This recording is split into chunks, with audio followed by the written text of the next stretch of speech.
예, 정치권 소식 3개 묶어봤습니다. 허공처럼 멀어진 그대, 윤석열 대통령과 한동훈 전 비대위원장의 이야기부터 민주당 또 관련된 또 여러 가지 집회 소식까지 한꺼번에 정리해 드리도록 하겠습니다.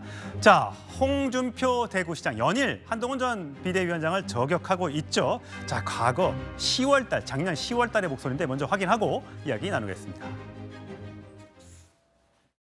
대구시정은 안 하고 중앙정치에만 그래 관심이 많느냐. 중앙정치가 잘 돼야 대구시가 잘 됩니다. 하루에 30분 정도만 하면 돼요. 페이스북 쓰는데 10분이 안 걸려요. 핸드폰 잡방 가지고 쓰는데 한 10분 걸리고 철자법이 틀렸다 그러는 거 그거 고치는데 한 5분 하고 하루 24시간인데 그 30분 그거 할애한다고 어떻게 대구시장이 중앙정치에 관심을 안 갖고 살 수가 있겠습니까? 예, 뭐 지역단체장이라고 해서 중앙정치에 관심을 갖지 말라는 법은 없습니다만 휴대전화 자판 가지고 쓰는데 한 10분밖에 안 걸린다라고 얘기하고 있습니다. 휴대전화로 이렇게 쓰기 되게 어려운데. 예, 김정일 사무부총장 나오셨습니다. 자, 또 어제 SNS 글을 올렸는데 특정인 연일 비판하는 건 대선 의식해서가 아니라 또 생길 수 있는 갑툭튀를 막자는 것이다. 또다시 정치력이 없는 당대표 뒤에 숨어 그의 촐랑거리는 말로 끌려다니는 집권당 되면 나라가 망한다. 어떻게 들으셨어요? 아니 뭐 제가 얘기 안 해도 다 아시는 거 아닙니까?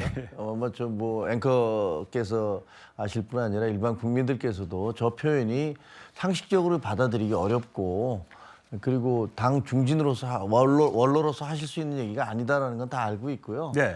그리고 홍준표 시장님께서 저렇게 계속 특정인을 공격함으로 해서 한동훈 위원장 전 비대위원장 같은 경우는 오히려 잊혀질 수 없게 만들어 준 거잖아요. 예. 그리고 또 이걸 지켜보는 분들께서 한동훈 위원장에 대해서 너무 가혹하다, 너무 심하게 한다. 동정론이 동정심을 불러일으킴으로써 본인이 의도했던 것과는 정반대의 효과를 내고 있는 과거에 이제 윤석열 대통령 전 검찰총장에 대해서 그 추미애 법무부 장관이 뭐 너무 과도하게 공격을 함으로써 오히려 대선 주자로 성장시켜 놨던 예. 그런 것을 당 내에서 하고 있구나라는 생각이 들어요. 예. 사실 뭐 홍준표 대구시장은 그동안 뭐 정당한 비판이라고 하기 어려울 정도로 한동훈 전 비대위원장을 공격을 해왔었죠. 우리를 치욕으로 몰고 간 애 앞에서 총선을 말아먹은 애한테 애 눈치나 보는 당이 되어서야 살아나겠나. 한동훈 전 비대위원장 저랑 동갑, 네, 73년생 애, 네, 나이다 50이 넘어가는 애라고 이제 얘기를 하고 있는데 듣는 애 굉장히 기분이 좋지는 않습니다. 예. 자, 강성필 부위원장 나오셨는데 그러면 이제 홍준표 대구시장이 내가 뭐 대선 노리고 그런 건 아니다라고 얘기하면서 뭐 중진들 얘기를 했다면서요? 뭐 중진들 누구를 얘기한 겁니까? 뭐 제가 봤을 때 이제 수도권에서 당선된 중진이라고 하니까 그래 많지도 않아요. 근데 저는 개인적으로 뭐 나경원 그 동작에서 당선된 그 중진을 말씀하신 것이 아닌가. 왜냐하면 어쨌든 여론조사라든지 전체적인 어떤 흐름을 보면 나경원 당선인이 상당히 이제 경쟁력이 있지 않습니까? 또 경쟁력 있는 것뿐만 아니라 또 여성 후보이기 때문에 좀 차별화도 있고요.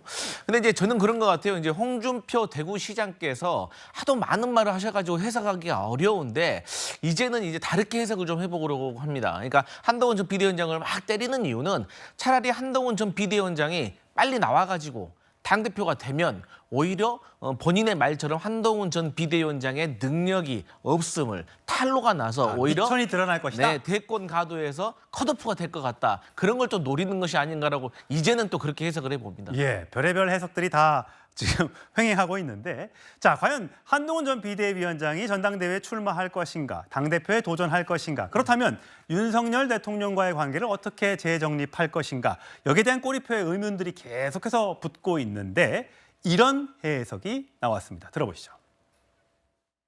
내가 농담 삼아 얘기를 한 거예요. 지금 대통령하고 한동훈 전 위원장의 사이는 조용필 노래 허공의 가사 비슷하게 돼버렸어요. 가슴 태우며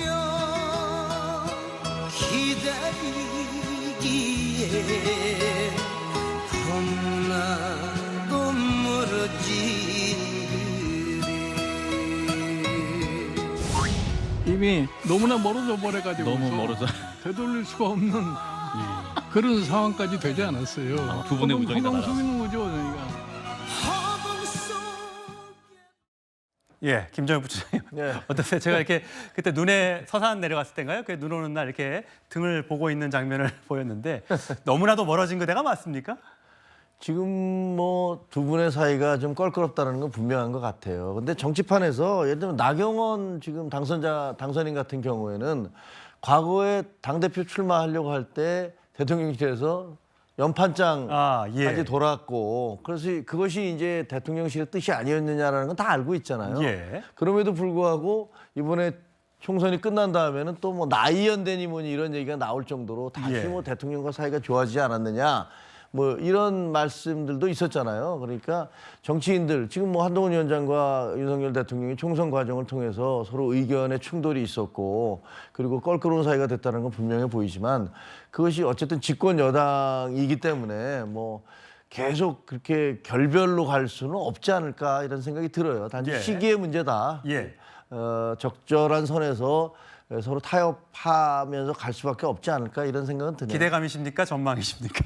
아니요, 그러니까 저희 이제 여당의 입장에서는 또 당원들의 입장에서는 그 가장 두 분이 이렇게 막 정면 충돌을 하는 모습을 보고 싶지는 않죠. 예.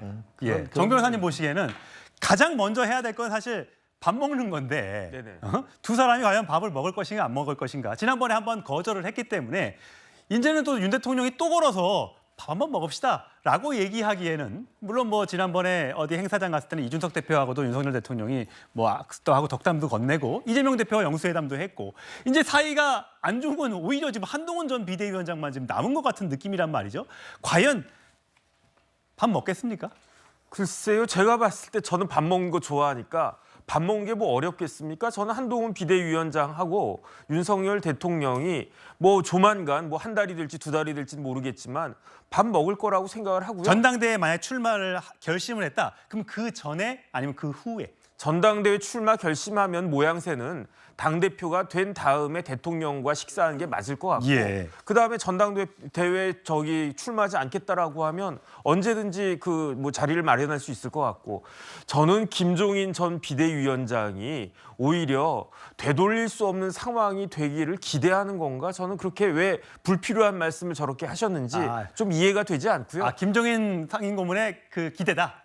저는 뭐 굳이 뭐 저런 이야기를 저런 말씀을 지금과 같은 상황에서 할 필요가 있었을까? 본인 생각이 그럴 수 있지만 저거를 방송에까지 나와가지고 뭐 두 사람이 너무너무 멀어졌는데 그게 허공이라고 하는 조용필의 대표적인 노래에 가사에 있더라 이런 이야기를 굳이 할 필요가 있었는가? 저는 그런 생각이 들고요. 예. 어쨌든 지켜보면은 어떻게 되는지 다 알게 되지 않을까? 저는 그런 생각이 듭니다. 예, 김종일 부장님. 또 하나는 이제 아마 이번 전당대회에 나오지 않을 것 이렇게 말씀하셨잖아요. 안 나올 거다. 그것도 본인의 희망사항이 아닐까 이런 생각이 들고 전체적으로는 지금 분위기로는 본인이 원하든 원하지 않든 뭐 당원들이 강력히 원하고 있고 지금 우리 당이 그 민주당에 대항해서 다시 분위기를 쇄신하기 위해서는 그리고 이재명 대표에 필적할 수 있는 어떤 그런 강력한 리더가 필요하다라는 그런 목소리들이 많기 때문에 본인들의 그 한동훈 위원장 본인의 생각과 관계없이 어쩔 수 없이 나오게 되지 않을까 그런 생각을 합니다. 예.